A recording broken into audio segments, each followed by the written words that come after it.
চলে আসলাম আমার স্পেশাল একটা ব্লগ নিয়ে। আজ আমি আসছি দেয়ানগঞ্জের মধ্যে অন্যতম সুন্দর একটি resort Maliha Eco Park. Hello everyone, আসসালামু আলাইকুম। আমার স্পেশাল ব্লগে সবাইকে স্বাগতম। প্রথমত আমরা দেয়ানগঞ্জ বাজার থেকে একটা অটো নিয়ে মালিহা ইকো পার্কের উদ্দেশ্যে রওনা দিয়েছি। তারপর আমরা 50 টাকায় টিকিট করে মালিহা ইকো পার্কের ভিতরে ঢুকে পড়লাম। আর এটাই হচ্ছে এই পার্কের মেন রাস্তা। এখান থেকেই যাব ভিতরের সাইডে। আর বলে রাখা ভালো, এই রিসোর্টের পুরোপুরি কাজ এখনো কিন্তু শেষ হয় নাই। তবুও যতটুকু পর্যন্ত করছে মাশাআল্লাহ, দেখতে কিন্তু অনেক সুন্দর। রিসোর্টটাও কিন্তু অনেক বড়। আর এসেই তো আমি ঘোরাঘুরি শুরু করে দিয়েছি। আর এই তো বড় রিসোর্ট কই থেকে কোথায় ঘুরবো এটাই আমি বুঝতেছি না। তারপর এখানে আমি বসে পড়লাম।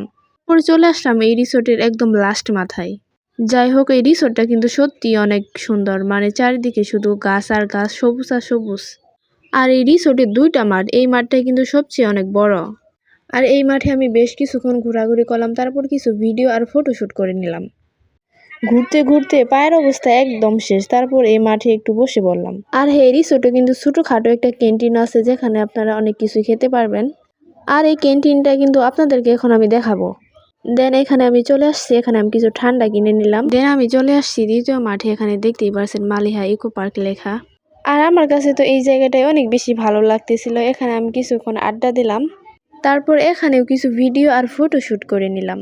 আজ আমার ব্লগটা এই পর্যন্তই। আল্লাহ হাফেজ।